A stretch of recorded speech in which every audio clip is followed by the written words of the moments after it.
Live 24/7. This is AGT Live 24/7. Ambassa পুর পরিষদের উদ্যোগে বৃহস্পতিবার আমবাসা টাউন হলে অনুষ্ঠিত হয় মাধ্যমিক এবং উচ্চ মাধ্যমিকে আমবাসা পুর এলাকার বিদ্যালয়গুলি থেকে প্রথম বিভাগের উত্তীর্ণ কৃতি ছাত্রছাত্রীদের সম্মাননা প্রদান অনুষ্ঠান।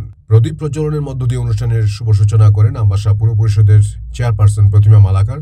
অন্যান্য অতিথিদের মধ্যে উপস্থিত ছিলেন কাউন্সিলর উত্তম অধিকারী, কাউন্সিলর দীপা দেব, কাউন্সিলর সুমন দেবনাথ, কাউন্সিলর সুমন পাল, আমবাসা পুর পরিষদের deputy chief executive officer Dibyendu Das, Ambassa বিদ্যালয় পরিদর্শক বিষ্ণু দত্ত সহ অন্যান্যরা।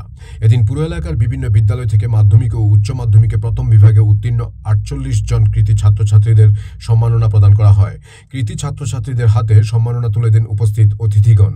বক্তব্য রাখতে গিয়ে অতিথিগণ বলেন, সঠিক শিক্ষা একটি উন্নত সমাজ গড়তে পারে। ছাত্রছাত্রীরা যদি মনোযোগ সহকারে পড়াশোনা করে তাহলে তারা যেমন জ্ঞান অর্জন করতে পারবে, তেমনি তাদের পারিপার্শ্বিক সকলকেই সঠিক রাস্তা দেখাতে পারবে। তারা শিক্ষিত হয়ে উঠতে পারলে সমাজ ও সমৃদ্ধশালী হবে। ছাত্রছাত্রীদের ভবিষ্যৎ সুন্দর করে গড়ে তুলতে পারবে। শিক্ষাই পারে অন্ধকার দূর করে আলোর দিকে প্রত্যেকটি মানুষকে নিয়ে যেতে। তাই ছাত্রছাত্রীরা নিজেরা যেমন শিক্ষার মাধ্যমে জ্ঞান অর্জন করবে, তাদেরও দায়িত্ব আগামীর সমাজকে সমৃদ্ধশালী করা। আগামী দিনে সকল ছাত্রছাত্রী যেন সুন্দর ভবিষ্যৎ গড়ে তুলতে পারে, সেই কামনা করেন সকল অতিথিগণ। Bureau report, AGT Live 24/7।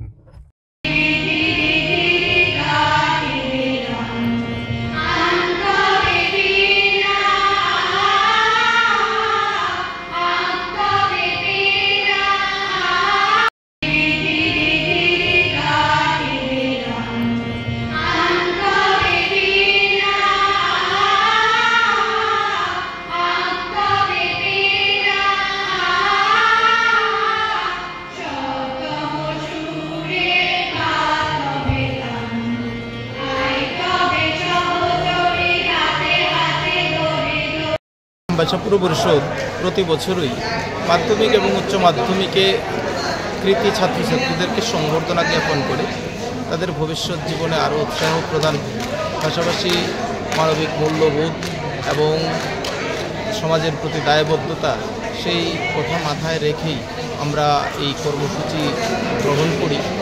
এবছরও আমবাসা পুর পরিষদ এলাকার 5টি school, Talubari higher secondary school, Chandripara higher secondary school, Ambassa colony উচ্চ বিদ্যালয়, গোপাল সর্দারপাড়া উচ্চ বিদ্যালয় এবং জওহরনগর উচ্চ বিদ্যালয়, এই 5টা স্কুলের প্রায় অর্ধশতাধিক কৃতি ছাত্রছাত্রী মাধ্যমিক এবং উচ্চ মাধ্যমিকে তাদেরকে আমরা সংবর্ধনা জ্ঞাপন করলাম।